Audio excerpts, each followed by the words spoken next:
lot going for Florida Mayhem here as they go on the attack. Shanghai Dragons will go ahead and win that attack round. Zebasai firing from on high. Roshan back on the point right now. That's nice. Dia does get another one. There's one more. But Tavik says, no problem, man. I got the barrage. Gets a couple there, and Logic's with the cleanup. It's all about red and yellow for our second match of the day. Welcome back to the Blizzard Arena. I'm your host, Chris Puckett, and I have joined at the desk. We got the full squad with us. Zoe is back, our insider, alongside Sideshow and Reinforced. And Zoe, you just got a chance to talk to Fleta, who could be the league MVP once this is all said and done. Yeah, I think he has great potential to be just that. But generally, I really want to give a shout out to the Boston Uprising. I love what we saw out of them.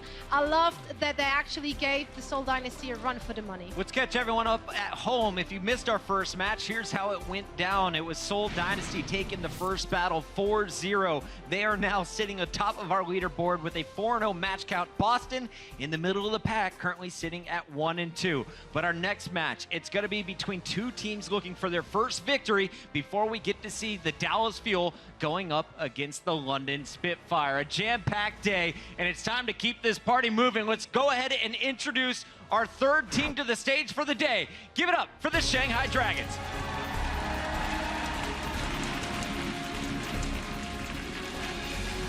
The Dragons coming out, and it's all high fives. These guys have had a tough time, though. They fell to Houston earlier in the week, but even in that loss, we were able to see the squad starting to adapt. Yeah, it was so much fun to see Undead coming alive against the San Francisco Shock.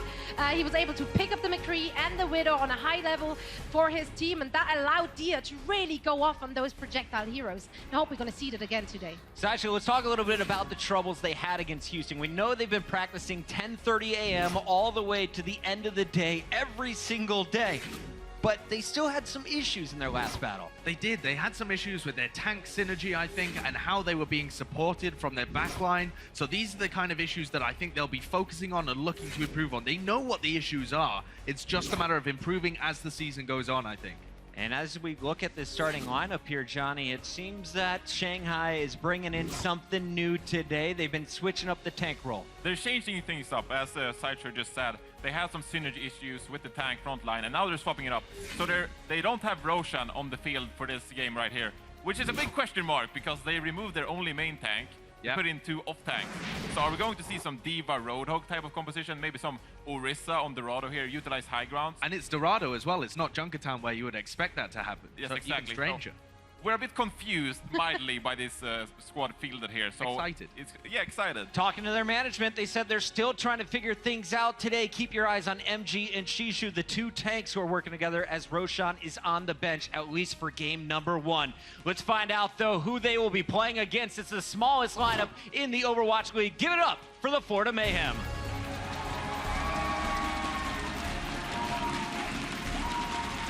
I love it. Swoosh leading the pony ride to the stage.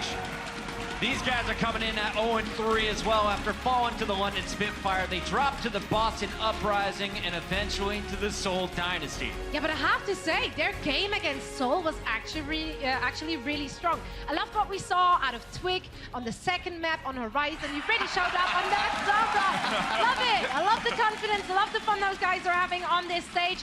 They are eager to get their first win, and as I said, against the Seoul, they really stepped it up. Twig on the Sombra did so much work for them, and also I think their defense round on Eichenwalde was very impressive. And they're coming in with a whole lot of team chemistry. You saw this. They've been working on that cohesion. Yes, and Logix has woken up. I think it's worth mentioning. Logix has really woken up on LAN. He was questionable on LAN before.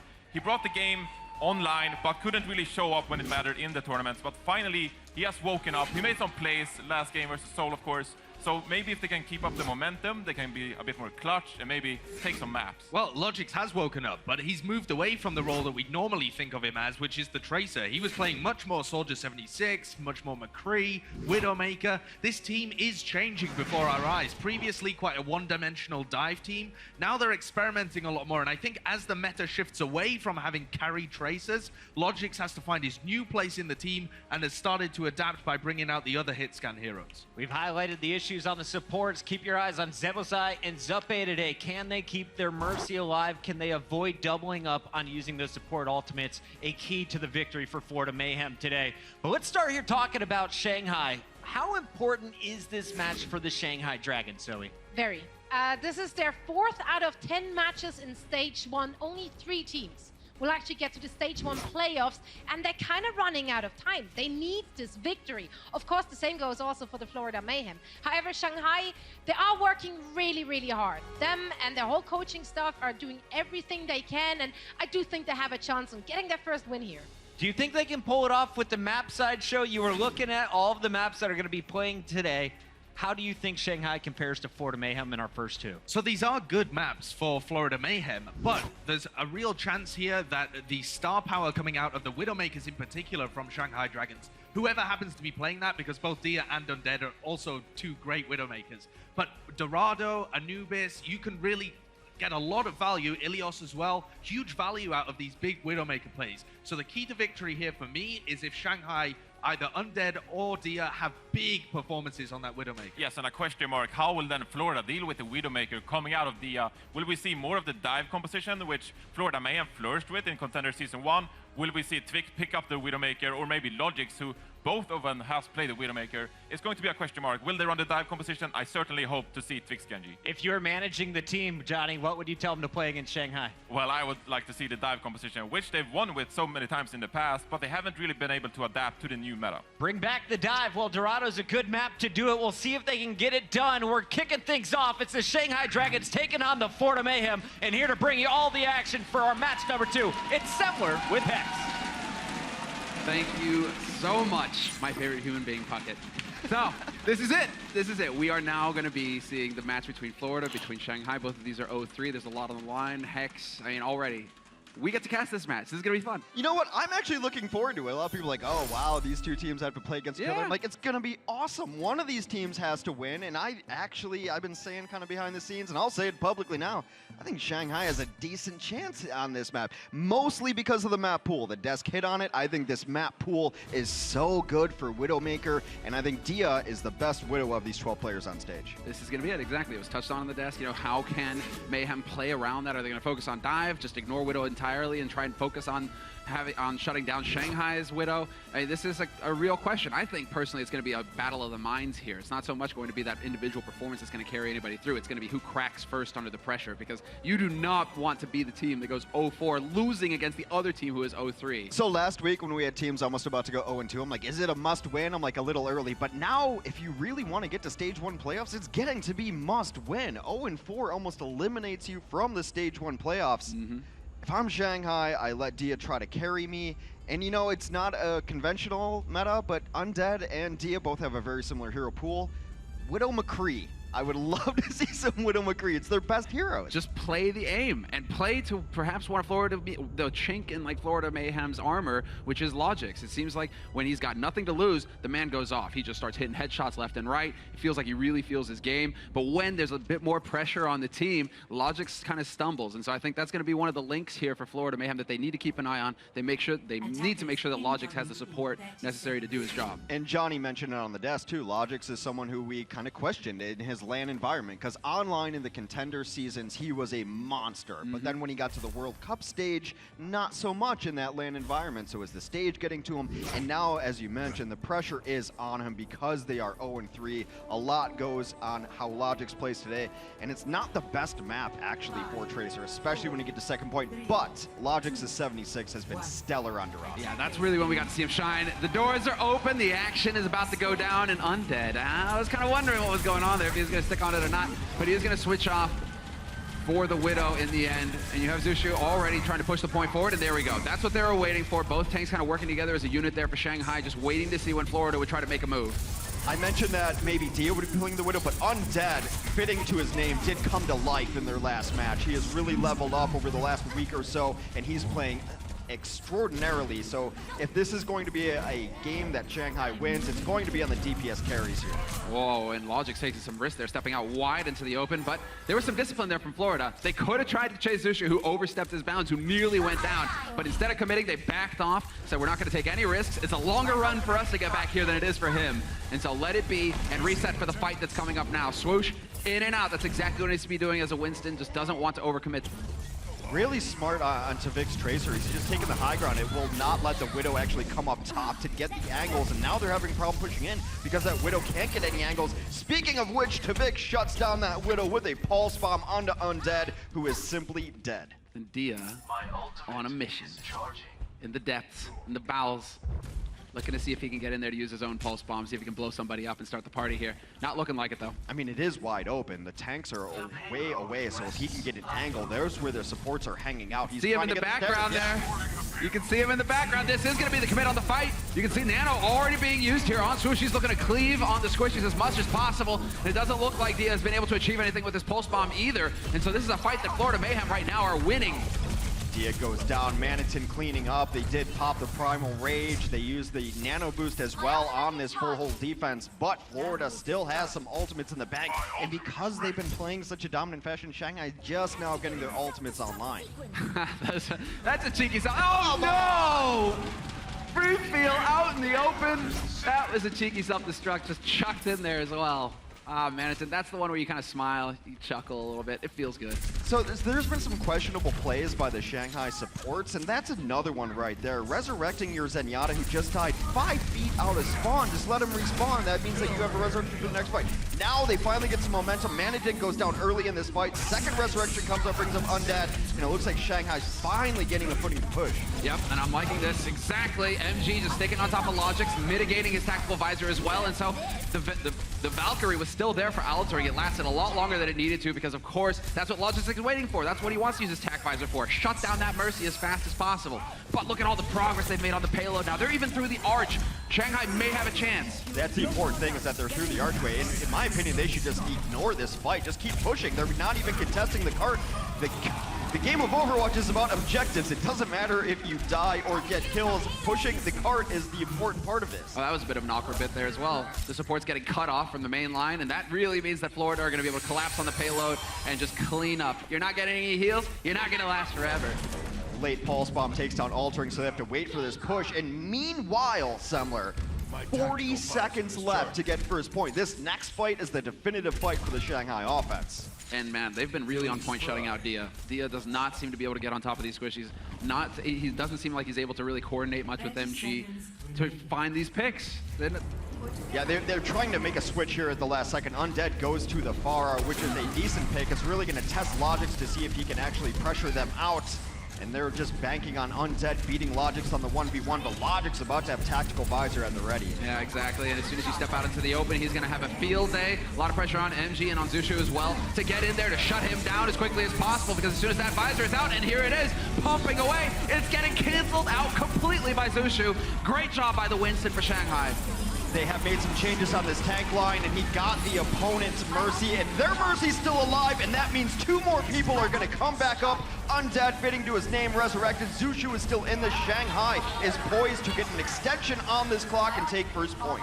Can Tavik keep buying time, though? The rotation is coming in from his teammates, but it looks like they don't... No! Zebasai launches himself in, and they're still trying to delay this payload.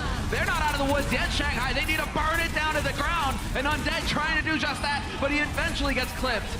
Sebo does take him down at the blaster, and that was an ambitious Valkyrie to say the least, and it is not going to work out. This is so good for Shanghai, because not only are they going to get first point, they have all the momentum in the world. You have to imagine they're going to keep both supports back. Both the tanks are going to try to lock out that front door and make sure that high ground is difficult for Florida to take.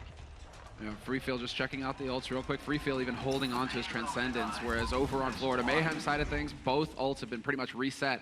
So they do have the momentum, they have the edge when it comes to support ults, and I think now getting into the second week, we're starting to get a grip on things. We're starting to understand that those support ults can be the difference maker when it comes to these fights. Oh, absolutely. Now, this is going to be interesting on second point because it's a little more wide open. This is Widow v Widow, as it needs to be. Tavik has switched over to the Widow. Him and Undead are going to have battles back and forth, but a Widow pick here can open up that high ground and allow your tanks to not have to push up top. This is where, yeah, Undead needs to take a breath and pace himself here. He's missing a few shots. Needs to just rally and take his time and find that line of sight and trust in it, most importantly. Well, he's not even going to be pressured, actually, sorry. But oh, never mind. The other Tracer was over there trying to pressure it on Tavik. Tavik dealt with that, came back. Undead is now out of it, but they will bring him back to life. Yeah, so he'll get a second chance at it thanks to altering with the res. Manatee, there's the self-destruct, gonna buy a little bit more time here. Not a whole lot though. Obviously that angle, not perfect for the bomb to go off in. Everybody able to stay alive there for Shanghai. Curious to see when Freefeel is gonna decide it's time to use that Transcendence though. He's been holding on to that for a while now. Yeah, it's unfortunate as well that altering went down in that fight because they had a very small window where they were gonna have Valkyrie and Florida was not. Now the next fight will be Valk for Valk on the other side of things. Undead has gotten off of that Widow. I think it's a bit of a mistake. I think if they're gonna win this series, it's going to be on the Widow play, but he's gonna be on Soldier 76 instead. So still some range there, some range DPS to try and find, or perhaps win the duel versus Logix. Logix already sitting on his TAC visor though, and so one thing that Shanghai have been doing good is shutting down Logix on the TAC visor. He hasn't really been able to have that impact, that hard carry kind of impact with that ultimate, and that is so important. To Vic! He hits one shot, but no headshot, no kill. It's not really an angle here. No one should even be playing out there. The tactical visor is going to be so important because a Valkyrie will come in from Shanghai. A great job of patience from Shanghai right now, holding on to their Valk while the other Valk is going on. Whoa, Logix. That's a bit of a spicy one. Will get the support from his Mercy just in the nick of time to stay alive. And this time around, you're not getting away, Zushu. He hunts him down in the end. Gonna put him on his mantle or in the reading room. And this is definitely looking good here for Florida. They've done a fantastic job of stalling things out before they can get to the second point. Shanghai trying to keep in this fight, altering with the Valkyrie, is able to bring a teammate back to life, but it's not going to be for long. There are just too many people here for Florida, and it's a successful first half for the Mayhem. That is where the cart will stop, and even though everything was set up for success for Shanghai, altering holding onto the Valkyrie perhaps a bit too long, unable to get the full value out of it towards the end, but they were able to grab first. For a moment there, it looked like they were not even going to get through Archway. So the offense did adjust. I still think, though, that even though you got capped once on Widow, keep trying it. I mean, one life does not make a series. Well, this is something you mentioned going into this series as one of your win conditions right now for Shanghai is having Dia on the Widow, seeing as how he seems to be the standout Widow player out of both of these rosters. Right. Do you agree with them running Undead on Widow instead? I mean, Undead did have a nice set last time against the San Francisco Shock. He really proved why he was on this team. They have very similar hero pools, but I think Dia's just a little better at the hit scan. He's the best hit scan hero in China. There's a good reason why he's on this roster. Make any argument you want otherwise. I think you just let him go to town. Dia had a good Widow against Seoul. That says a lot if you can still get done against Seoul. He had good duels against them, so I think that maybe you make that switch, but they were just more comfortable with him on the Tracer. He's a little more versatile. I think you're going to be happy to see what's in store for you here, Hex, and what's in store for us all. Dia will be on the Widow. Excited to see him hit some headshots here. Well, a broken clock is right twice a day, so that's my one time being right today. Maybe I'll get another one. Oh, that's how we live. Yeah, that's how we survive. It's they saying, Hex. Eventually, we will say something that is correct, at least according to Reddit. All right, so Florida, curious to see what they're going to go with. Logix on the Widow to start things off, and all right, this is clever. Yeah, switch on both sides, because Tavik was running the Widow on their defense, and now Logix will be running the Widow on their offense. So, you know what? These rosters are kind of similar. Small rosters, their DPS have kind of the same type of pools, and then they switch up a lot, so should be interesting to see the Logix versus Dia battle. I think Dia still is the best Widow on the stage right now. Now there's going to be an opening here for Logix to take advantage of as they suss out the defense. Shanghai not really changing up, at least in the initial setup. Tanks on the high ground to the left, just waiting to kind of drop down, and it's Manatee who's going to clear out a little bit more territory here for his team to work with. I like that from him. And there we go, finally. Shanghai will decide to take the drop. A little bit of pressure put into the background here, and eventually they will find the kills. Manatee just reigning supreme, takes down Zushu and gets the D-Mech on MG as well. The defense already crumbling rather. Here for Shanghai. Well, with both tanks down, everyone else has to just leave, because then you're going to get a 6-on-4 on all the squishies, targets, and the supports. And look at this. The tanks are being so aggressive that Mercy has to get out. Still on the chase, though. They're going to get a free push through the archway. That's a real tough one for Dia. He has to give up the arch. That's Widow's turf. That's where she spins her web and just picks up kill after kill. And yet, without even seeing anybody, he's already having to give ground. This is all a question of whether Shanghai can get out through these choke points. And Dia finding a pick on Tvik. That's a great start. It's not quite over yet, and that's going to make Dia a lot more comfortable knowing that he will not be flanked by a Tracer. They need to get the rest of this team in here. Self-destruct is going to zone out on this cart. Everyone's got to duck for cover. Undead finds Zupe, but where is the pressure on the cart? They get first points, and no contest comes out from Shanghai. So quick. They're going to have so much time to work with here, Florida. Over 5 minutes now to just push it around the bend. You're about to see it here, Manhattan. That white rectangle on the ground, that's as far as Florida Mayhem need to push the payload to get the win here on the first map in this series. And these tanks are doing whatever they want right now. I think the tanks from Shanghai were a little too aggressive on that first point. Know where your bread is buttered. Just stay back and let Dia try to get the damage. He's been the most consistent part of this team. And when they're far forward, they both got picked off. That means the fight's over, essentially. In a rough spot now as Shanghai's Florida continues to push. Yeah, pressuring the high ground. This is exactly what they need to do. And it looks like Tvik, exactly. The team play between the two of them. Tvik flushes Dia out into the open, and Logix does not miss the shot. Pressure is really on here for Shanghai now, and that's a great self-destruct. Will pick up the kill on Logix. He was low already. But Zebasai and Zupe are still alive. Able to bring that back with some very good tank play, and that means that Dia is going to be untested here as Logix out of the mix, but a self-destruct in turn from Manhattan. They are bringing this back, not on the retreat just yet. Florida still pushing. Still alive in this. Dia will try and stall it out just a little bit longer on that Widow. Not the best hero to go close quarters with, though. And Freefail finally decides to use the Transcendence. Once again, just trying to contest, wait for his teammates to resurrect and get back into this fight. But he's not long for this world, and it's looking grim for the Dragons. Already, Florida Mayhem Swoosh is just loving it right now. It's like, oh yeah, man, winning feels good. You know, despite being 0-3, they were super loose. They seemed like they were ready to play. I mean, there's one thing, 0-3 could be a lot of pressure or no pressure. No one really expects much out of them, and they came out super loose.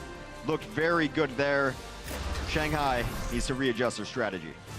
We'll have to see how it carries out. In the next map, it will be Assault, the 2 capture points.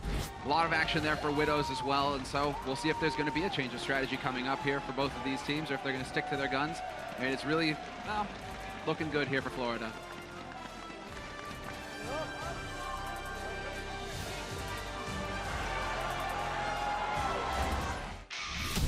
The Overwatch League is brought to you by Intel and Omen by HP.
I'm Swoosh. I play main tank for Florida Mayhem. I'm from Sweden. We live in a small village called Fagersta with only 12,000 people. I've played games since I was 10. It all started with my big brother who used to have LAN parties, and I got hooked instantly. I love playing tank because you have to do everything to keep your team alive. Even if it means putting your body in front of your allies, you have to do it. Swoosh just trying to keep San Francisco Shock bottled up a bit. My favorite snack right now would be the teriyaki beef jerky. It's absolutely amazing. And I've heard people talk about it before I went to NA. And trying it myself, it's totally amazing. My personal goal for Season 1 is to obviously win the entire league, but I would also love to prove myself as a tank, and I can't wait to prove that every single person wrong who doubt in me. Yeah, man. Swoosh, man with a bone to pick, sounds like. I mean, it's good because he needs to pick all that teriyaki out of his teeth. That stuff gets stuck in there, and it's a nightmare, Hex. We're both fans of the jerky. So 12,000 people in this home. I'm pretty sure there's 12,000 people in my apartment building. Dude, Sweden is a big place, and then you realize, wait a second, everybody only lives in like Malmo, Stockholm, or Gothenburg, and the rest of it is just forest. There's nothing there. It's unbelievable. Yeah. But it's beautiful. That's why. No humans to mess it up. It is very nice. I've been to Gothenburg. Gothenburg? Oh, no, we're not going to get into this game. Göteborg? Yeah, no. That's the thing, man. It's you get the Swedish names, and they're just like, yeah, Freiburg is fine, you know, because otherwise it's like Friberg. And I'm like, nope, I can't say that. One thing I can pronounce is Anubis, Temple of, we are going into. The only map that the Shanghai Dragons have won coming into today's set has been an assault map. They won Horizon Lunar Colony against, I believe it was the San Francisco Shock. So maybe this is a map type that will give them an advantage. When I looked at this pool, as I mentioned on Dorado, having a Widow is very, very good, especially this first point. However, you know how much I love Genji on second point here, and they don't really have one on the roster. Come on, man. All right, just real quick to note, obviously for Florida Mayhem, they are a 6-man roster. They have no subs. We'll get that out of the way real quick. But Shanghai Dragons have elected not to change up either. So they're going to stick with the same roster here that they had on the first map.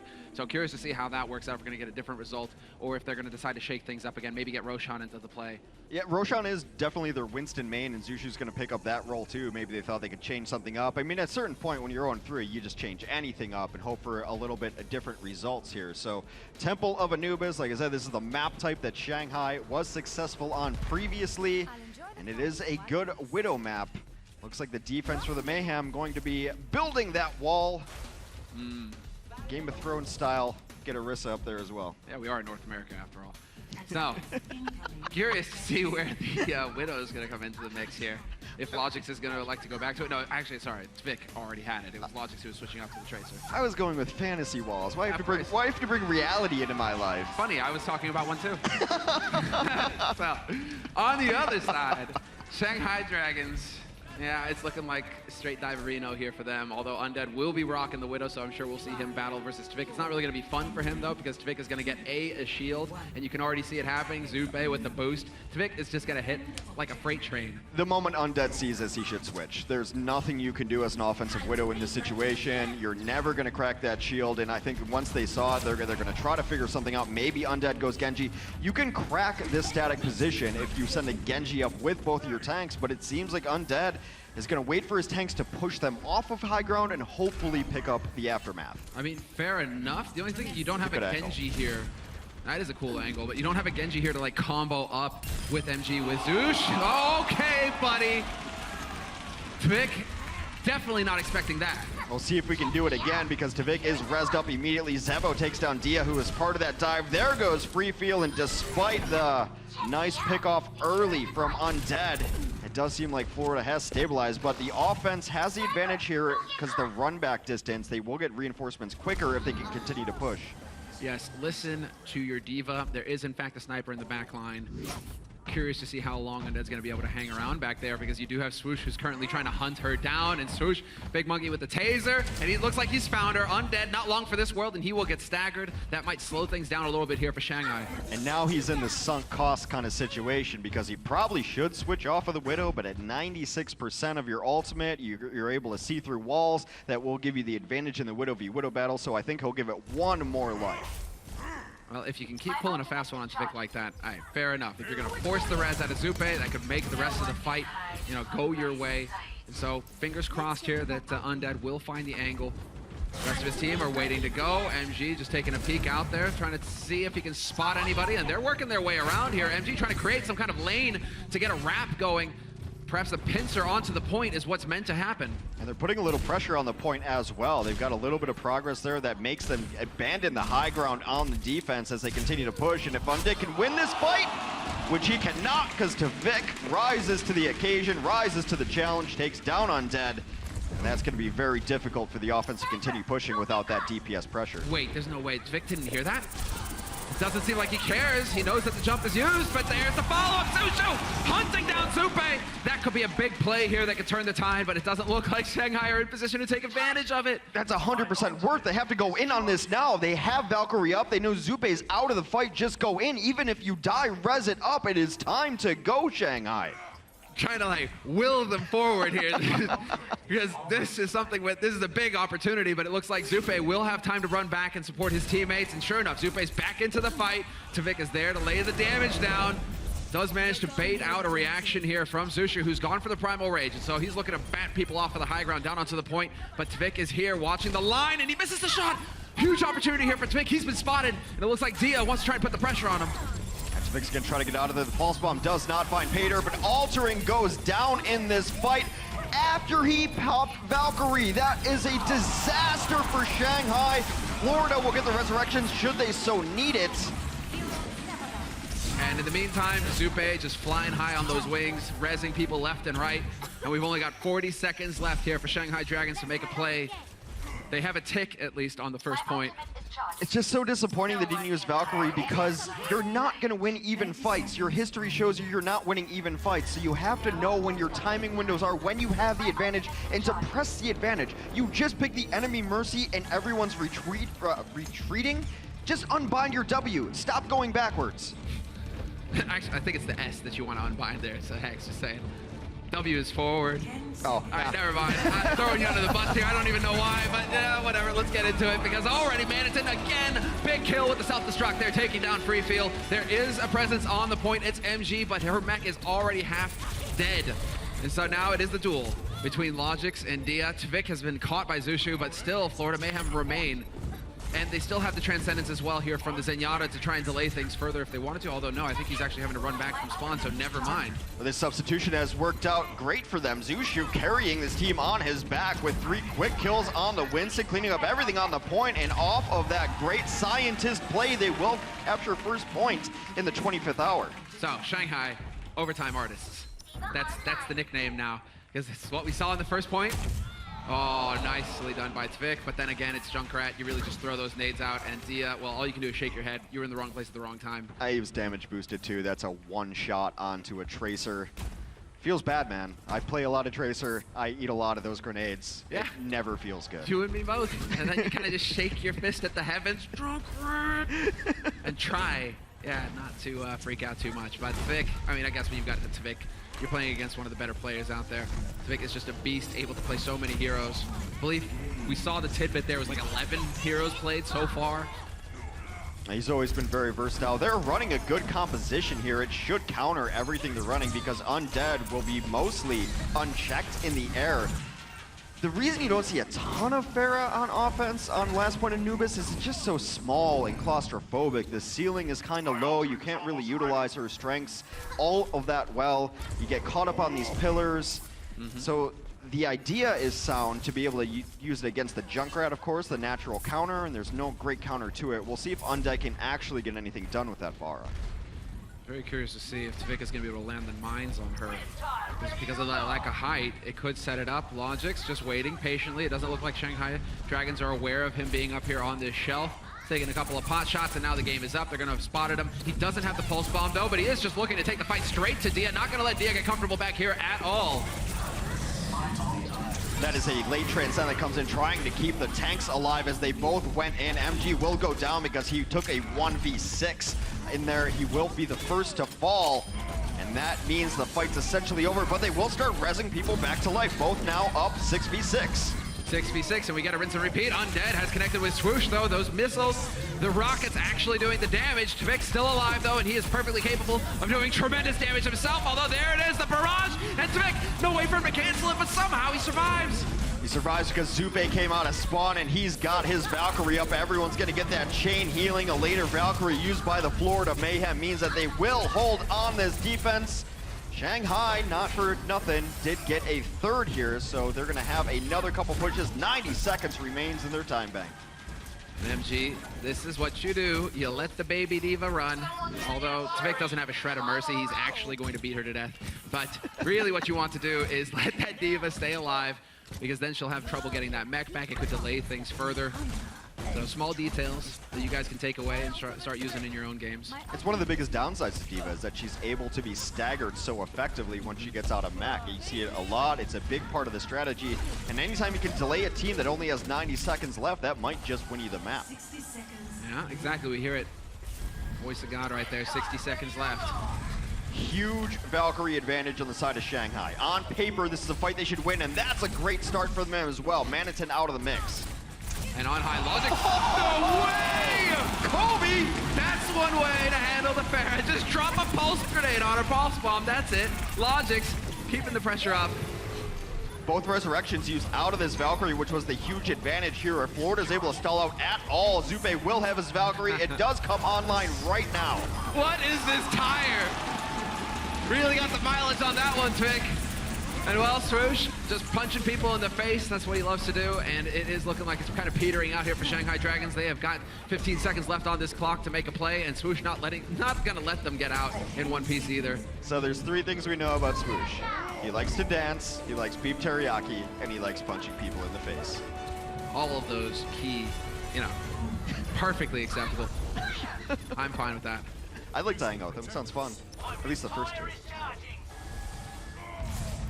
There we have it. Time runs out.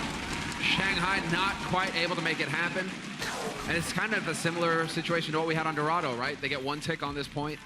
In the second point here of Anubis, Dorado, same thing. Got the first point in overtime and then just maybe got like a tick worth of progress on that payload. It's just been about pressing their advantage when they have it and not necessarily knowing when they have the advantage. The top level teams not only know when to use their ults, but they know what ults they're going into. And they know when they have a 20% Valkyrie lead and they can press that and win the fight. They had a huge Valkyrie lead. They should have got in there. Of course, a nice pulse bomb by Logix came in and it threw a wrench into those gears. But it's just about finding your window and exploiting it that I think Shanghai's missing out on right now. There's monstrous pressure on these players as well, considering they are the only Chinese team in this league. You are not supposed to go down at the bottom of the league right now, and so that is definitely playing a factor here in this roster's performance as well. They've just got that in the back of their head, like, we are failing right now and this is not good. And so they need to turn it around. It's a matter of shaking it off, because Florida Mayhem have certainly shown that they are mere mortals. They are not at the top of the league right now. They are in the same boat. So just start rocking it, Shanghai, come on. One of these teams will get a win. One will be still without a win, joining Dallas at the bottom. Dallas will have a chance, though, later today to get that 0 out of the win column. Shanghai still trying to find the right compositions here. It's still going to hurt them that they don't have a natural projectile player, nor do they have a natural Zenyatta. The way this team was built was a little bit questionable in who they brought for supports. However, I do want to tell people who don't necessarily know, a lot of the best players that you wish were on this roster are ineligible. They're too young to play in the Overwatch League. There is a 17-year-old cutoff, essentially. And so a lot of the big talent in Shanghai, well, in Shanghai and China, unfortunately not able to make the roster, but still, it is just a matter of time. It is a long season, and so there are plenty of opportunities here for Shanghai to turn things around. And while this is perhaps one way to do it, I mean, they've decided to go for the McCree play on Undead instead of sticking to the Widow. I mean, Hex, what do you make of that? It's his best hero by a long shot. He's a great McCree, and I think we'll probably see him when we go into Control next. However, map-wise, it's not something you see on First Point Anubis almost ever, a defensive McCree here. And the reason being is there's too much distance between where the team is going to come in from for you to do effective damage. You're essentially going to let them in, and Tvic shuts down Dia immediately with a huge headshot. And there we go. Zushu gets baited out. The trick. Oh no, and now Tvik cannot, well, he just go and link up with the rest of his team if he wants to. He even left a little present there for Zushu. Definitely not going to be happy about that, the monkey. Oh, well, that's a strong start here for Florida. They're picking them off one at a time. High ground is still occupied by Shanghai. They still have something to work with there. Altering can still be in the fight. Keep getting closer and closer to that Valkyrie as well. That's going to be so important here to perhaps turn the tide versus Florida. But Florida nearly halfway there to picking up the first point, and Tvik still reigns supreme. He's hitting shot after shot. They're still going to come in and try to pressure. The Zushu finally goes down as an afterthought in the back lines. He was alive very long. They are working their way towards these ultimates. They have Resurrection available, but where Zushu died is unresable. Here we go, the Transcendence. Now Tvik can't really do anything here. So long as his teammates stay within that circle, they should be fine. It's about the sight lines, and somehow Tvik still finds a kill on Dia, who has not had a great first point here. Unfortunately for him, that pulse bomb will go unused, and this might be it for Florida. The self-destruct to buy a bit more time here, and Logix will dodge it using the recall, and even cancels out MG. Super solid stuff coming in here from Florida. Transcendence heals everyone very quickly, but burst damage will go through it. The only one invulnerable is that Zan, which is why they lost their Tracer in that fight. The burst damage from Widow, too strong. The decent thing is that Zupe had to use his ultimate, and now they take down Altering. Logix going to town. Yeah, it feels like Logix is starting to come into his own here. He's had a few good moments on that Tracer. He's definitely a solid Tracer player as well. Both supports now down for Florida, though, so if they were going to do this, it's going to have to be a grit and determination battle. They only need one tick on the point, 33% of progress. But now with Maniton being demeched, it might be time to reset. Solid. Swoosh realizes the game is up and just throws him in there. Throws himself in there, rather. Just dies. And so he will come back to life with the rest of his team, and they will be able to move together as a unit. Logix rocking the pulse bomb for now, but we will have a self-destruct from Maniton.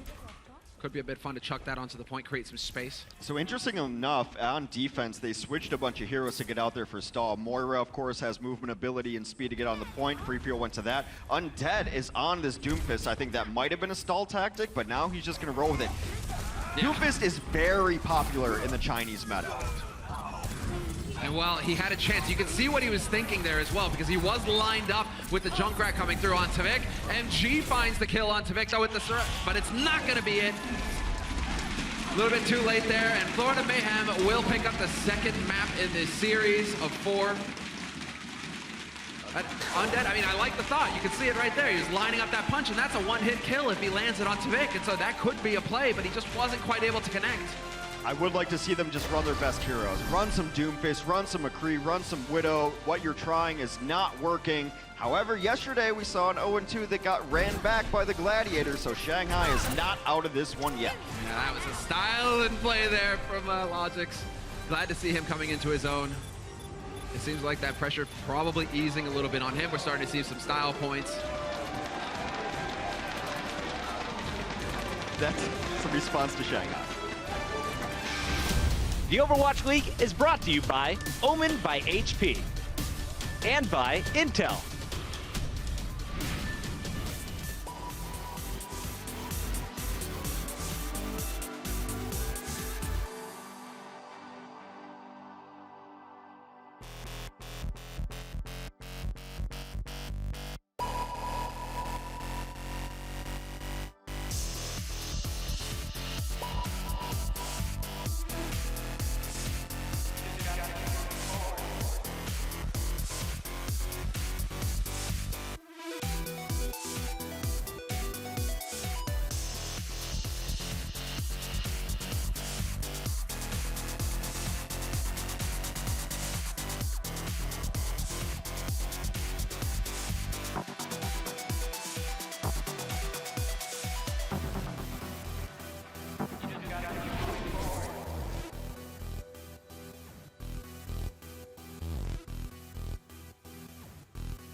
Things are looking good for Florida, currently up 2-0 over the Shanghai Dragons. Welcome back to halftime, ladies and gentlemen. It's Bucket here with Reinforced Inside Show. And Florida got off to a hot start. We're going to jump right into our Dorado coverage by focusing on the DPS, because coming in, we knew the strengths of Florida, but we haven't had time to really just watch these two players go off. Logix is going to open things up here, and today we got a chance to see him on multiple heroes, Reinforce. Yes, we started off with the Soldier, of course, and this is something they've run in the past, utilizing the high guard onto Dorado. But of course, then we saw him flex onto the Tracer, and that has been the shining hero of Logix, which we talked about in the pregame. Hasn't really been his best hero thus far in the Overwatch League, but going up against Shanghai Dragons, he gets a lot more space onto that Tracer, and I mean, he's just popped off the series. Sancho, after watching these highlights, why would you ever take Logix off of the Soldier 76? He is fantastic on it, but he really made his name on Tracer, and in previous methods throughout 2017, Tracer was by far and away the most important hero that you needed somebody to carry on, and he is phenomenal. If you take a look at these statistics, he is doing so much damage, and his eliminations are 33 for 2. He is charging his ultimate on average every 43 seconds. And that is compared to a league average of about 65 seconds and Dia on 68 seconds. This is a massive difference. What's that, 25-second difference? Yes. He's charging it that much quicker. And they're really abusing the lack of good tanks in the Shanghai Dragon squad, because he's building these ultimates onto the big targets, the Diva and the Winston. And so when Shishu jumps in, when MG follows, that's when Logix strikes and it hits up those tanks and break them down before even Shanghai Dragon can set up a proper dive. Now, what's most impressive as well, though, is that he's not just doing that. You do see some Tracers who just farm the tanks. Logic's actually going for a load of 1v1s and taking the 1v1s against Dia, against Undead, and he's still being able to keep up this level of damage done. So he's having a great game so far, and this is kind of what we wanted to see from Logix. We haven't seen this level of Tracer play coming out from him, even though in 2017 in online tournaments we saw this a lot. He's back, baby. Logix is back, and so is his buddy Tvik, the Swede, going off. We watched him at the World Cup. Tvik is back at his best here today. Let's take a look at some of his moments from Dorado. Now, while Logix is kind of playing back on the Soldier, Tvik started off early on playing the Tracer role. Yes, he played the Tracer, and that's initially because they want to flex to the Widowmaker later on, where he got all of those picks. Once again, because the Shanghai Dragons tanks, Chishu and MG, jump towards the payload and play a lot more objective, sometimes diving onto Sevosai and Supe. Tvik has so much space on the Widowmaker, constantly going for flanks. We saw it on Anubis, point A, where Tvik was often in a pretty awkward position away from the Florida Mayhem squad, just so he could find those picks. And when Shishu on the Winston isn't jumping on Tvik, Tvik is popping off. I feel so bad for altering so far throughout this series. Every time you look at that mercy from Shanghai Dragons, it's either Tvik or Logix all over him. There's a few of the numbers coming in from Tvik. Fantastic start as they get a big win on Dorado. Let's now take it over to our second map, and that was Temple of Anubis. It started off with Florida Mayhem looking like they were going to full hold. Eventually, the Shanghai Dragons were able to break through. As we look at some of the highlights here, talk me through the first half. What was happening here for the Dragons? They were struggling really to establish a foothold in point A. We said at the beginning that their Widowmaker, whoever was playing it, Undead or Dia, it ended up being Undead, would have to go huge if they were going to have a chance of being able to win Anubis. Unfortunately, we didn't. Yeah, that's crazy, isn't it? Just such a cool pulse bomb coming out from Logix. But we saw Undead play some of these projectile heroes. He was playing the Pharah. This is Shanghai Dragons diversifying the heroes that they're able to play on. And previously we saw this from Dia. So they've got the flexibility on their DPS players, but they were unable to really pull it through to secure both of the objectives there. All right, so we are seeing a little bit of different hero compositions coming through. As you saw in that clip, a little bit of hit scan being played by Undead, while Dia was focused on the projectiles in the past. This time around, it's Undead on the Pharah. What do you think is working out best? If you're looking purely at the DPS heroes, who's best sorted for which? I think if you're looking at this Shanghai Dragon squad, you need to figure out what they're the most comfortable with. Someone in the crowd was really excited about the Doomfist pickup, but then Tvik just swapped to the Junkrat and shut it down immediately. So I'm not quite sure Shanghai Dragons know what they want specifically, what they want to play. So they need to figure out a simple style, stop flexing so much, and just adapt to a single thing. Like we've seen a lot of teams just opt for the Genji and Tracer. Find your own niche, if you want to put it that way. Just play with the Widowmaker and the Tracer if that's what you like the most. We know that this squad is coming to the Blizzard Arena. They're preparing even on non-match days from 10:30 a.m. all the way to midnight. Now that includes some breaks, some communication sessions where they talk over things, and also their meals. But they're in this building. They are living and breathing Overwatch right now. It looks like today they're having a little bit more success flexing Shishu over onto this Winston. What have you thought of the tank play so far, Sideshow? Yeah, individually, I don't think that Shishu is a better tank than Roshan in terms of just his individual play. But the synergy seems to be there between him and MG, much better than when we saw Roshan and MG play together. Now, I don't know what that is. Maybe it's calling and communication. Maybe it's just the natural play styles of these two guys. Maybe it's just because they put in the effort to focus on tank synergy. It's impossible to tell looking from the outside, but I do think that this looks like a fairly decent route for Shanghai Dragons going forward. I can see promise in Shishu playing this, and he also plays the Pharah, he also plays the Diva, so this does give them a bit more flexibility. This is the best time to experiment, right? Johnny, final question for you, Mr. Reinforce. As we take a look at the future maps, we're going to Ilios next. If Shanghai is going to stay alive and make this one competitive, who is the player to pop off? I think it has to be Undead. If we're going to Ilios, I think we'll see some Pharah and some Widowmakers. So I think that Undead has to be the one that pops off for this Shanghai Dragon squad. All right, we are officially 50% of the way done here through the day. Are you guys having a good time? We got at least 6 more games coming your way after this commercial break. The Overwatch League is brought to you by Toyota. Let's go places.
A lot going for Florida Mayhem here as they go on the attack. Shanghai Dragons will go ahead and win that attack round. Zebasai firing from on high.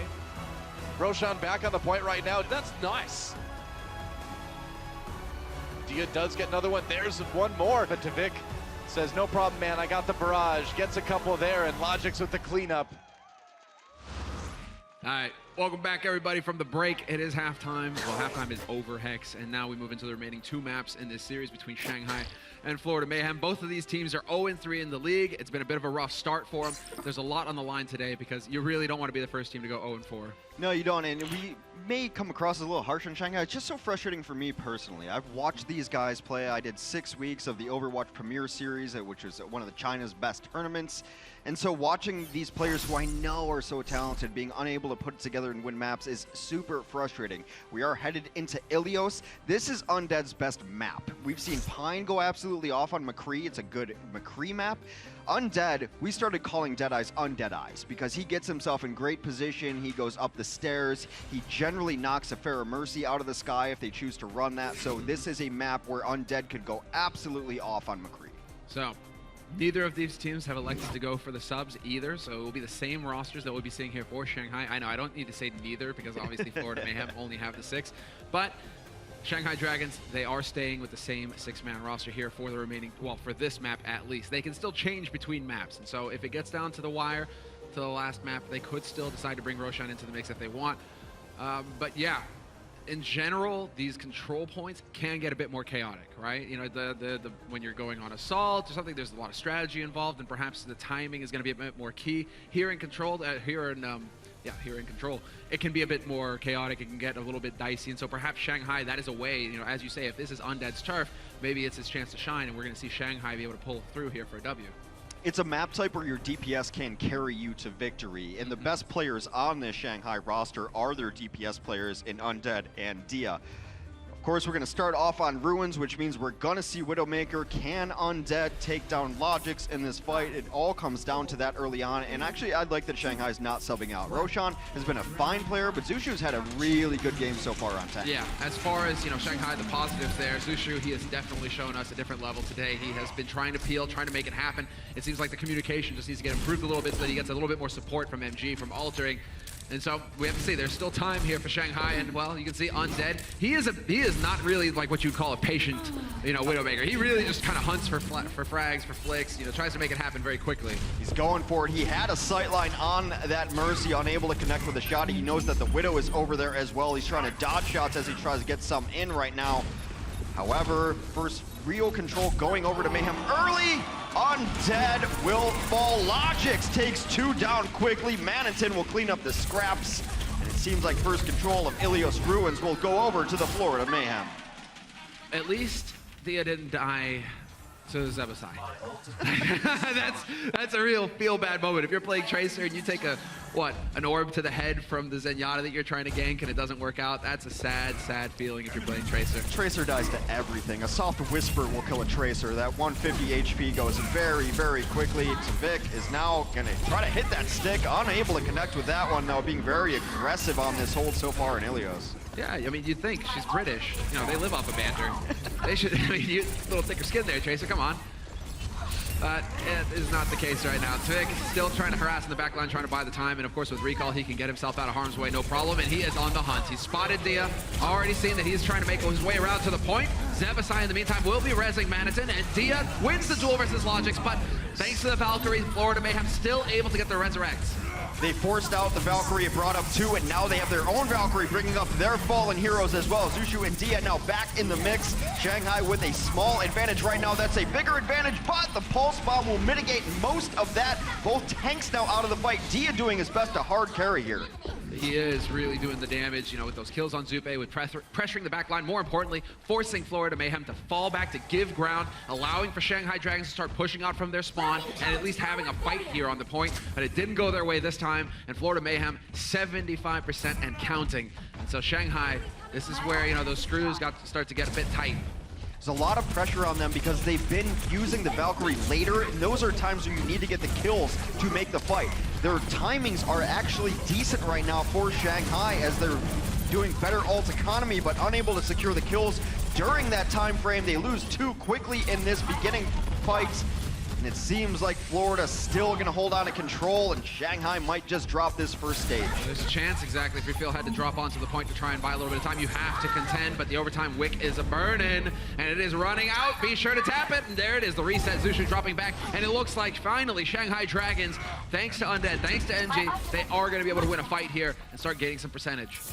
Very good for them, as Freefield did give up his life, got resurrected on the point. They're able to take control of that, cannot lose a single fight from here on out. It is going to be down to those Valkyries in the next fight, as Altering has his online, Zebo getting close to it, and Shanghai needs to take advantage of their ultimate timings. Oh, the attempt, and there it is, success!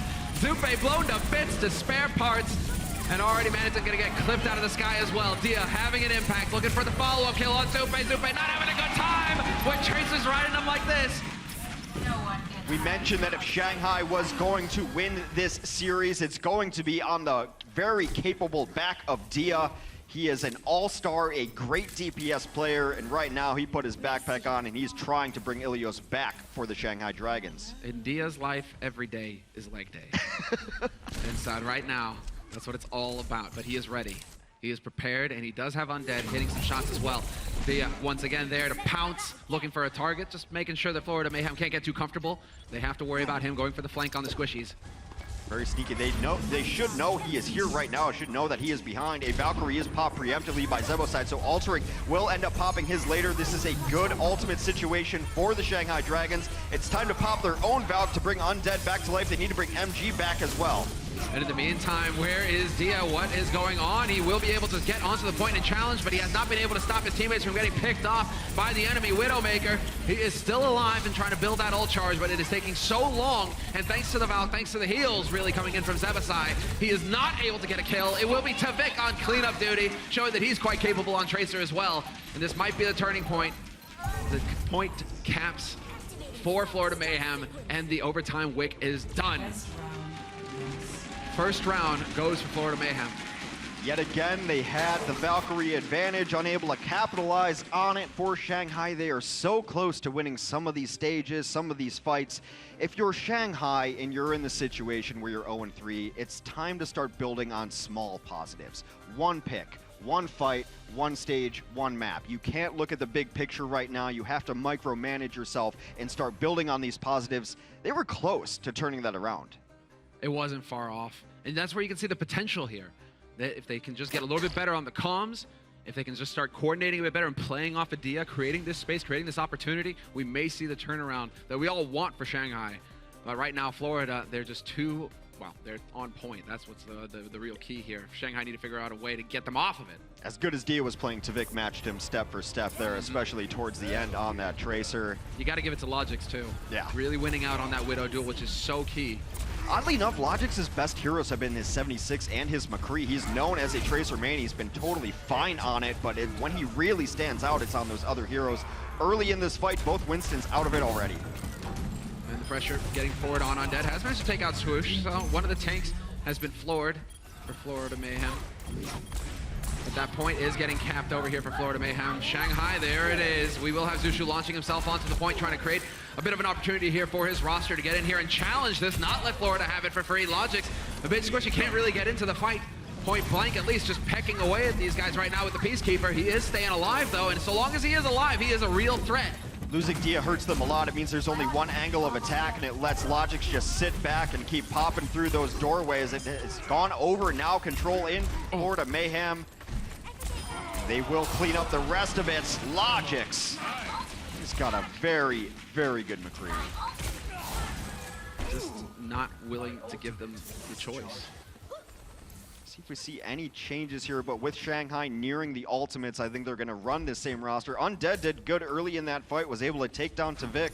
That's why you run a McCree to completely shut down the opponent's Tracer. That's a nice early pick. That is going to get resurrected, but that means they want a resurrection up. Logix creeps around the corner and takes down Dia. And he's still doing tremendous damage. There is the Deadeye, Altering.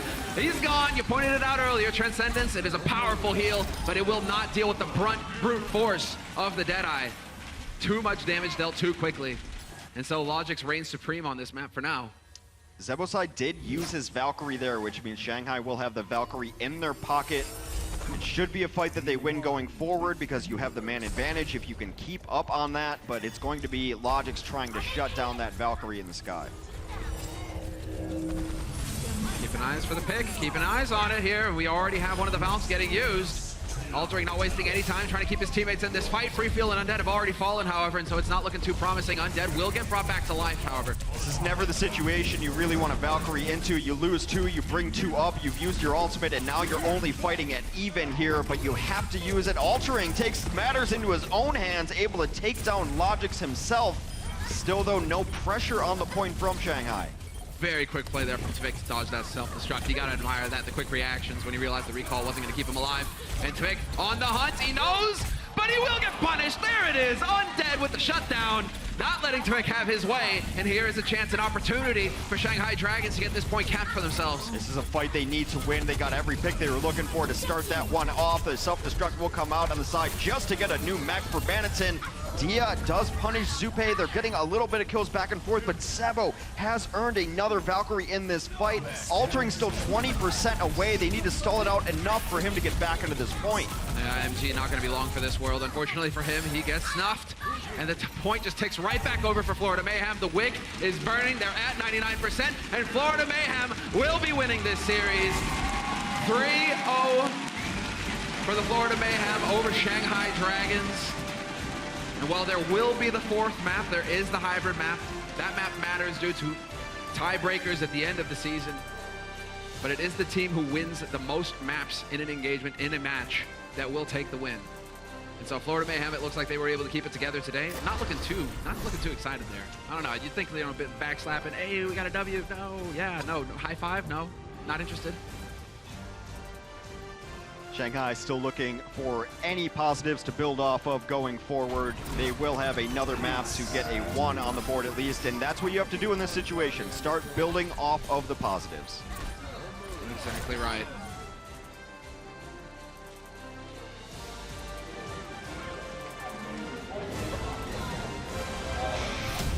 The Overwatch League is brought to you by Intel and Omen by HP.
Overwatch League represents a different direction than esports have taken in the past.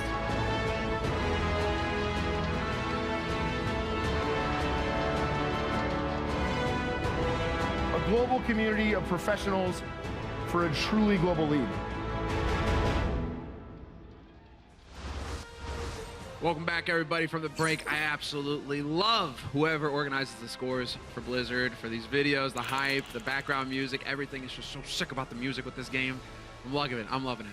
It's great sound design. I am notoriously not a fan of having headphones on, but for this game, it's worth investing in a good set of headphones. You will miss a lot if you don't have them on. I just heard the didgeridoo the other day. I mean, it's definitely worth it. All the subtlety in the sound design is amazing. The way your eyes lit up, you know, it's like a kid finding an extra candy bar in his pocket or something like that. I mean, it's just fantastic. Hex, I'm glad that I got to see that firsthand. I mean, right now, Shanghai are the ones who are trying to figure out exactly what they need to do, and so we already have a couple of changes being made here to the roster. Do you think that this was the correct play? You know, get Roshan back. We've mentioned his name a few times now, you know. Get Roshan back in, get 5 King in for altering.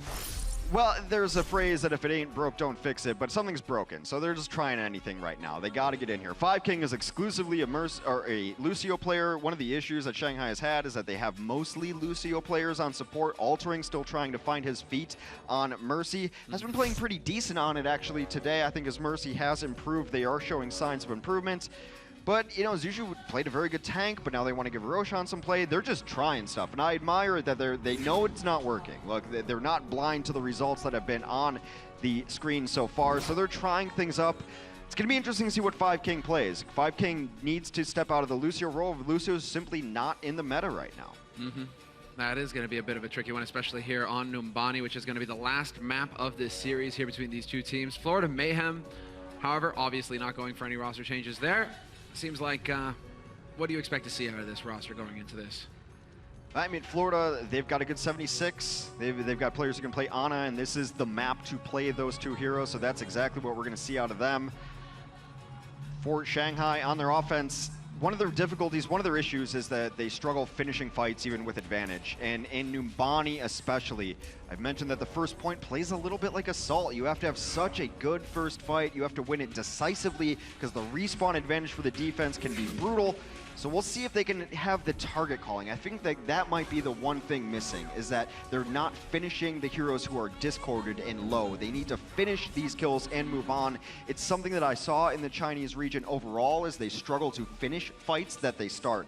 And if Shanghai can get that going, they do have a chance to pick up a map. This is a bit of a crash course for Shanghai. They're running into some of the very best teams in the world. I mean, the likes of Seoul and the European rosters, even North America right now. Obviously, you know, Houston feeling pretty good about themselves right now. Bit of a pat on the back there for Jake and the lads.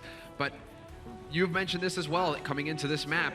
There is a lot of pressure on the offense because their run back, if they die, their run to that point is so long. And so every fight is crucial. You need to come out ahead. You need to keep your boys alive. And well, we'll see if they're going to be capable of it here. Shanghai Dragons going into the last map, hoping to pick up a map win here versus Florida Mayhem. If it comes down to tiebreakers later on in the season, this map could be crucial. It could be the difference maker. An interesting composition here is they're going to run a McCree and a Pharah on their DPS. That Pharah can have a lot of space. Undead opens it up and takes down Logix. That is the opening kill they need. And already, Florida Mayhem, their tanks just trying to create some space here, trying to take attention away from the res that was trying to happen, but not going to be the case, and they will not make it happen. And Undead right now just going off.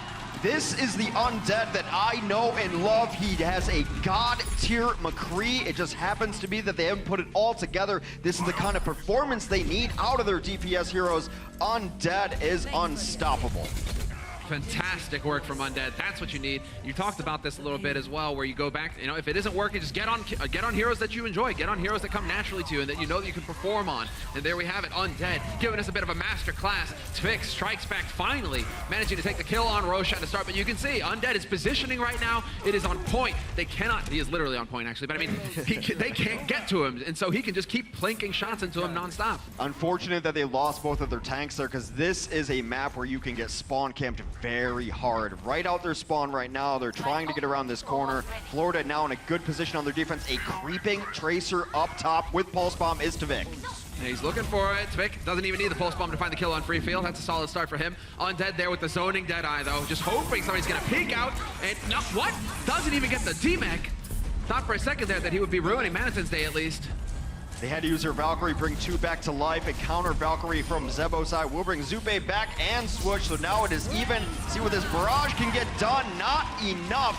Dia will get 2 there, but Florida still pretty healthy. But the key is that Zebasai survives, and so the healing output will still be intact here for Florida Mayhem. They can still continue this fight. Tvik decides to give a little bit of ground here, however, not willing to overextend. So there's one bend you can fight on there, which they just did. You can also fight right around this bus and even another bend. Second point in Numbani can be difficult if you lose your momentum at any given point. We'll see if Undead can repeat his performance, which got them first point. They will have a Transcend to work with, and Roshan can start knocking people around. So the economy in pretty decent shape for Shanghai.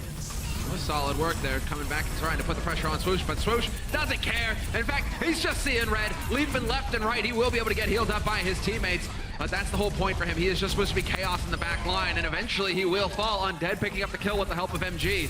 But that's the whole point for Florida Mayhem. They wanted to just fully commit to that fight and take the fight right next to the bus, as you pointed out. A couple of nice kills here from Shanghai as they continue to push. They will force out the resurrection on Zupe. They bring him back to life because he has Transcend, which he will use immediately onto this point. Dia just waiting it out, trying to find a pulse bomb target.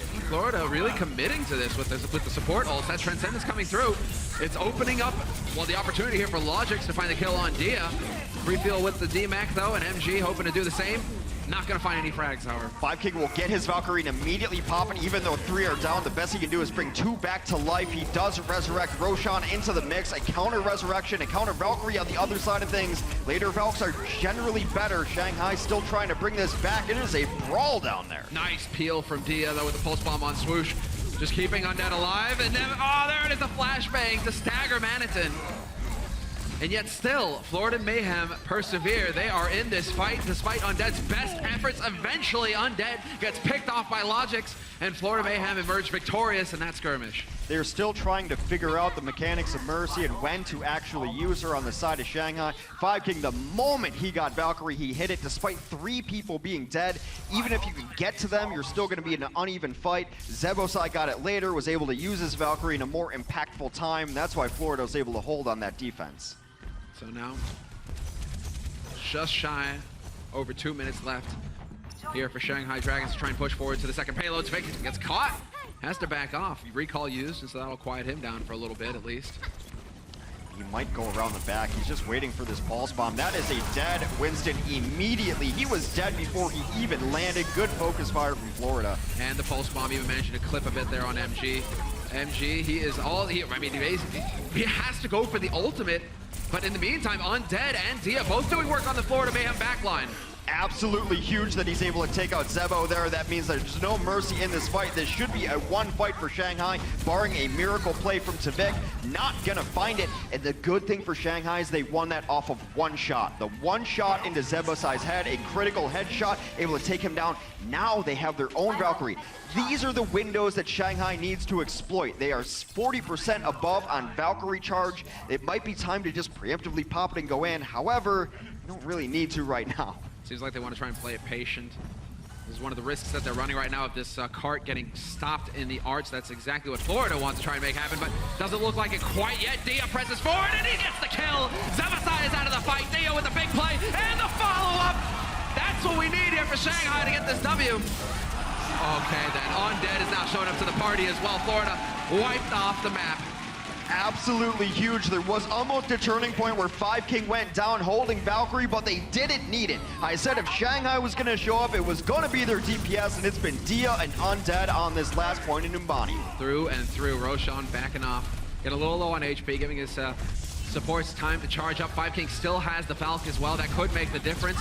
MG is in a bit of a tight spot, though. They're losing players, but they still have time here, Shanghai. And so this is solid from 5King. Not wasting the Valkyrie this time around, realizing that we still have time to maneuver. Just wait for everybody to respawn and go in together as a unit. Never has no one to hold him and no one to fold him been more applicable than in Overwatch. Sometimes you lost a fight, don't throw good money after bad. Really smart there to hold on to these ultimates. This is a great self-destruct point. We'll see if MG can find the angle. In the meantime, Zebo and Zupe both have their ults ready to go, and Logix could try and cancel out 5king with that tactical visor. This is all going to come down to timing here. Who decides to crack first? Who's going to use him first? And already Zebasai, he's managed to use his Valk, but 5king has as well. This is it. Undead, the opportunity, and he gets the key kill. Logix is out of the fight, but he immediately gets res. The only issue here, Logix has already used his tactical visor. There is no ult. Zebo was able to duck behind Logix to stay out of that fray. Meanwhile, 5king has res Roshan onto the point. They need to get a little more kills. A D-Mac and a deletion from MG onto his counterpart as MG continues to push. They are only meters away from completing the map. This is the real chance. We're going to have any kind of changes coming in here from Florida, trying to stall things out further. You have Tvik dancing on the point. Need to get in there to tap it, though. Tvik, you have to stay alive. You have to keep challenging, because right now Shanghai are the ones getting the kills. But with that spawn so close, it's allowing for Florida to keep the pressure on. They don't have Valkyrie. They're getting close to it right now. They are at 72%.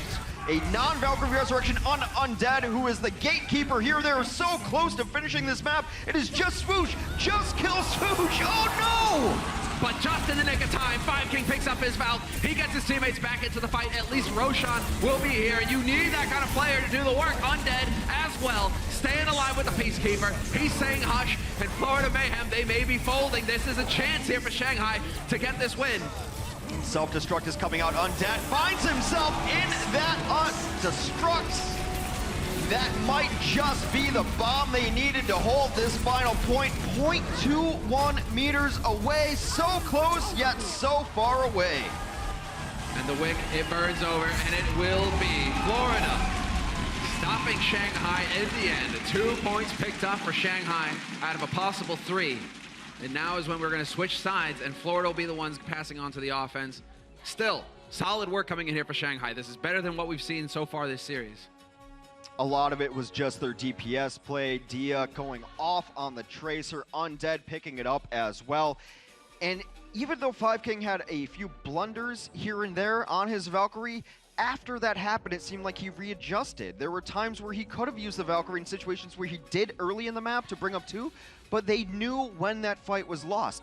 You're not going to win every fight in Overwatch. You will lose some fights, people will die, but it's about knowing when to risk the ultimates, when you have advantage in pushing it, and it seemed like they had something figured out there.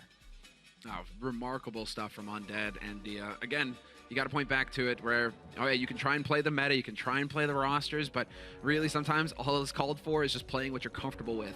And get that guy on McCree. Just keep him on McCree. He can be your specialist, because whenever he does seem to show up on McCree, he's just having such an impact. I want to give MG a ton of credit too. We always look at these self-destructs as the big diva plays, but I like those small diva plays where the Mercy's healing someone and you don't go for the target that the Mercy's healing. You just bypass them with the boost. You take down the Mercy in the backline. He got Zebo a couple times there towards the end, really opened things up for his team. So he's been an unsung hero on this roster, playing on the off-tank role.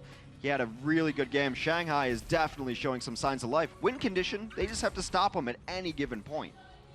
That's what's the name of the game. And well, Numbani, we have seen it. On the defense teams, they can get that lockdown going on this first point, and that could be what stops Florida cold. Dia will be playing the Junkrat as well, looking to take advantage of the choke points leading on to this point. You just chuck those grenades in, chuck those mines in, you get a clever spot for the trap, and all of a sudden, Florida Mayhem could be down a member or even 2. And so for Florida, Tvik going for the Soldier, but Logic's on the Widow. So 2 heavy-hitting heroes here. Yeah, we'll see. They've got the distance, but I still like what Shanghai is doing here. It's not a McCree map necessarily, but Undead is his best hero. He's like, I'm running McCree. I clearly were better when I just run McCree, so meta be damned. He's playing his best hero. Roshan down very early, though. That hurts. That really is painful. It didn't look like any of his healers were there to support him whatsoever. He was just desperate to get out. And now Florida Mayhem with an advantage, and they are already close to picking up a tick on this map. Can they get the contest in? No, Florida actually giving it up. Get back on the point, Florida. Undead takes Zupe down, but there's an instant resurrection, so he is brought back to life. Florida is still just trying to get kills, not necessarily pressuring the point. Now they will touch their toes into the water. Yeah, they need to stay on it. 2 ticks gained. Undead finally wins the duel versus Tvik. And that is solid. Logic's looking for an angle to try and find a shot. What a shot!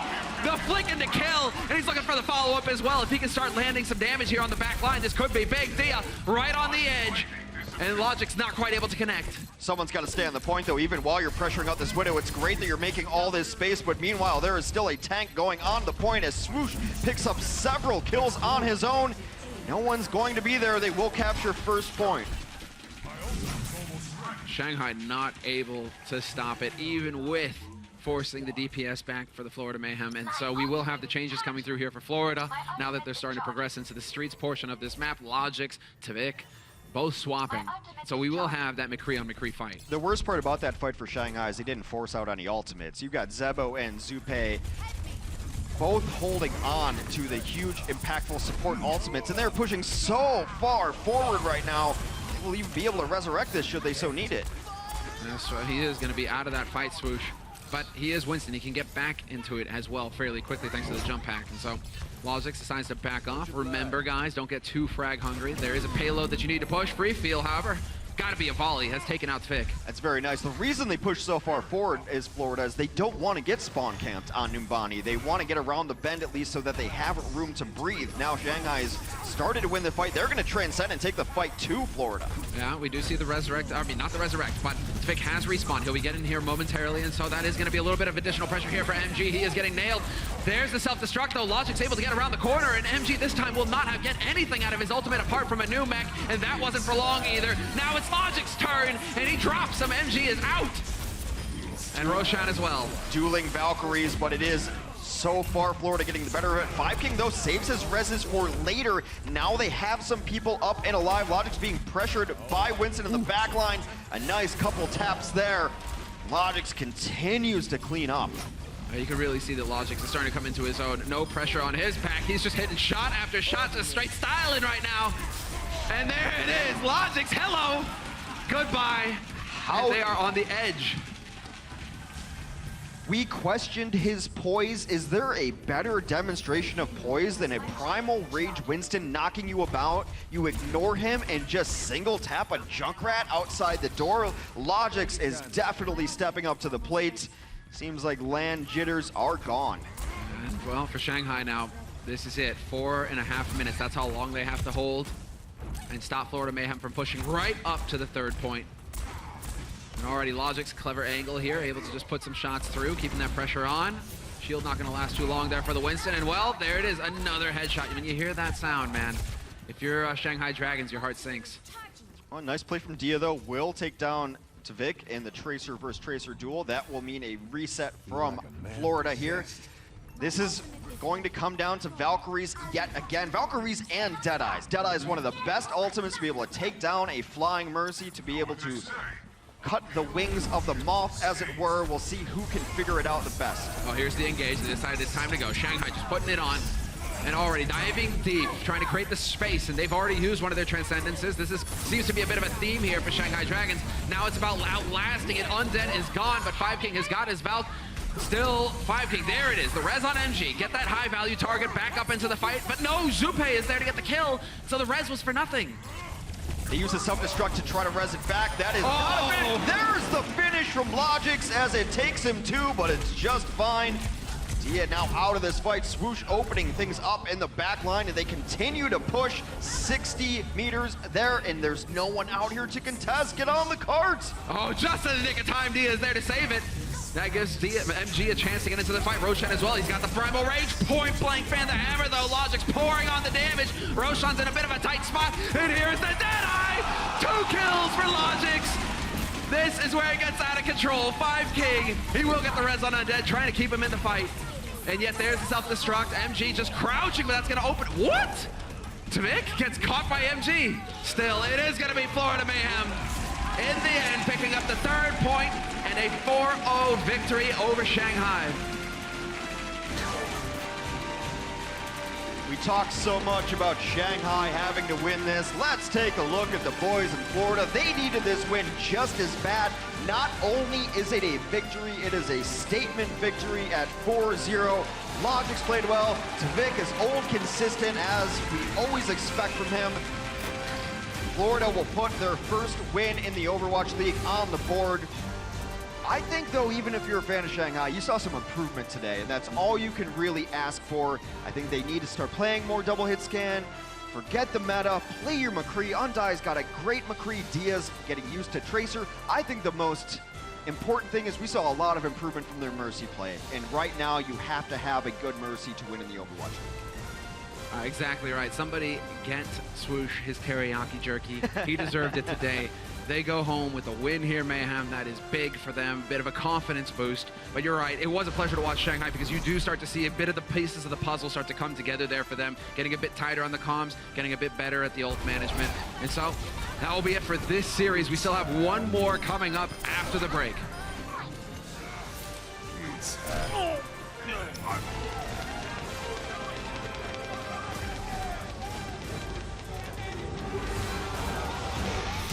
The Overwatch League is brought to you by Omen by HP and by Intel.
Welcome back.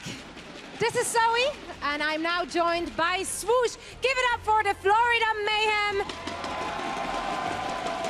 Finally getting their first victory on this very stage. Now I gotta ask, despite having a slow start, your team seems to always take to the stage with a, spring in your step and a swag in your hips. How do you stay so positive? I mean, you just gotta have to, right? If you stay positive, everything is possible. Just keep going. Just bring the fun to the stage and bring the fun to the game, and just look forward all the time. And if you just get depressed, it's not gonna help. Just keep it fun, keep it lighthearted, and it's all good. Right, life lessons by Swoosh, everyone. Please give it up once more. And I'll take a page out of that book. And it is fun to see you guys going onto that stage, honestly. I can't wait to see what you guys have in store for us next week. Now, looking at next week and your preparation going into week 3, how much time will you guys be spending on scrims? How much time will be spent on VOD reviews? And how much time are you actually going to spend on walking choreographies? Walking choreographies, I think that's something we just come up with on the fly. But VODs and scrims is always, we always go equally as long time. It doesn't matter what game it is or what match it is. We try to keep it consistent, and we just try to improve every single time. We're just going to keep the same schedule and keep going hard and prepare for our next game. All right. Now, of course, one last question. How do you feel about your opponents next week? Outlaws? Oh yeah, that's true. I mean, it's gonna be a good game for sure. You nailed it! You nailed it! Thank you so much, Swoosh. Sorry for putting you on the spot. Can't wait to see you guys again next week. Thank you so much. Once more, congratulations. We're now gonna break down the game on our wonderful desk. Thank you so much, Zoe. Thank you so much, Swoosh. It looked like we had Tracer standing next to Winston in human form. That was fantastic up there on the stage. Let's break down the action here at the desk. I'm Puckett. This is Reinforce, that Sideshow, and we got a lot to get through, so let's start here with our control map. Sideshow, coming into this one, we actually had our master electrician come up to me. It's Ben, and he said, why are both teams running the same heroes on both stages of this map? Can you kind of break that down for some of the newer fans at home? Well, Ilios is kind of a unique map in that Widowmaker has a huge amount of sightlines for this stage on Ruins, and Tracer is very good at being able to win the ground war with the other 5 players once the room is given by a Widowmaker pick occasionally. So we do see more stuff like the Pharahs coming out from some teams, and there is opportunity to switch it up, but both of these two teams in general are very good at the double hit scan kind of approach. Yeah, I mean, we talk about Tracer not being as relevant this meta. You don't see the Tracers get as many picks, but still the damage output overall, I mean, if you hit up a D.Va or a Winston, the damage output is just too much to negate. So you still need a Tracer in this meta, despite not getting as many game-winning picks this meta. The Tracer switched out to a McCree for the second stage there, and even though they were running identical comps, it was Florida walking away with the victory. What was the biggest difference in their gameplay? Well, it was Logix, of course. He started to pop off on the stage, and as we mentioned before, Logix hasn't really been in the zone when he's been playing on a stage before. You know, maybe a bit nervous on the stage, of course. But now, finally, after a couple of weeks on the Overwatch League, he started to pop off and bring his game. And that's what the Florida Mayhem has thrived on before.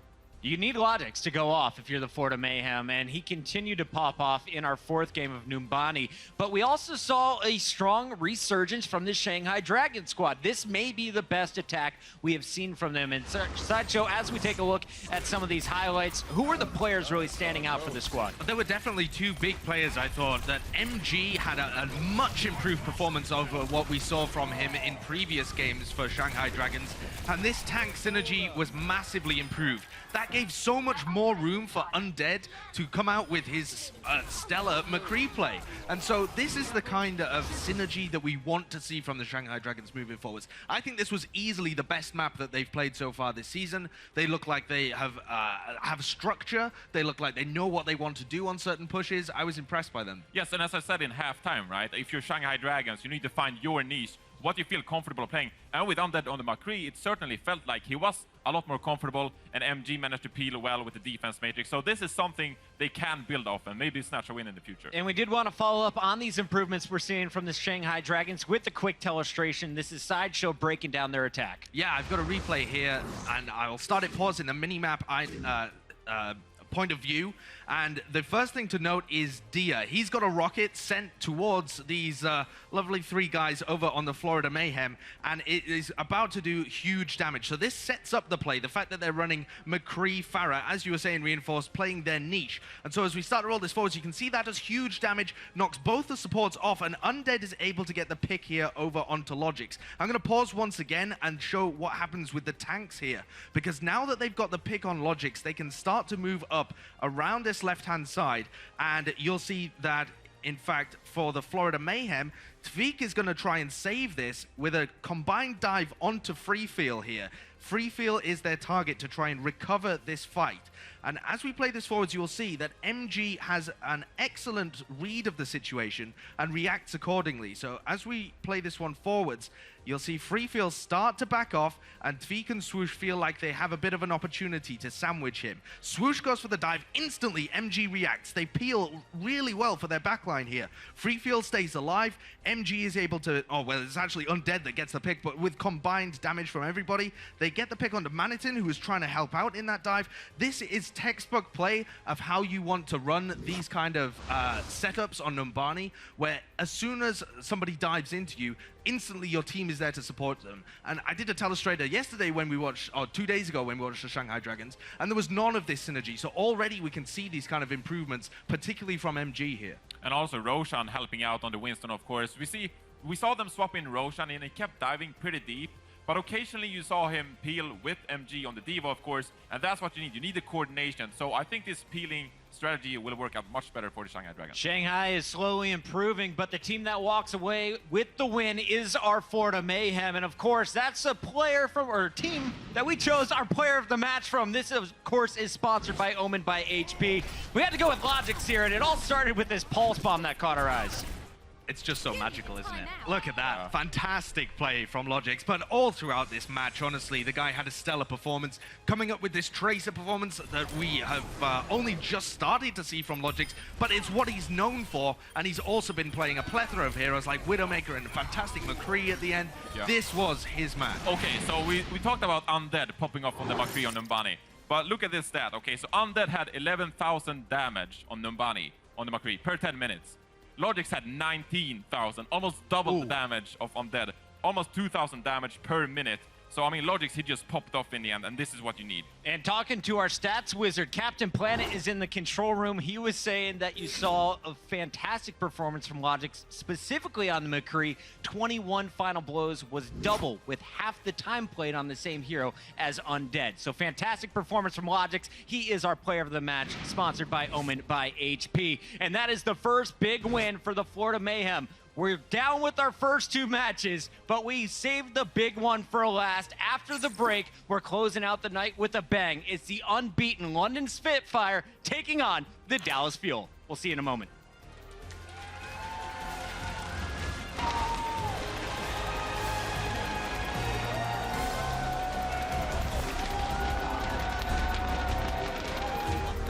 不是说那个闪光是个保镖吗？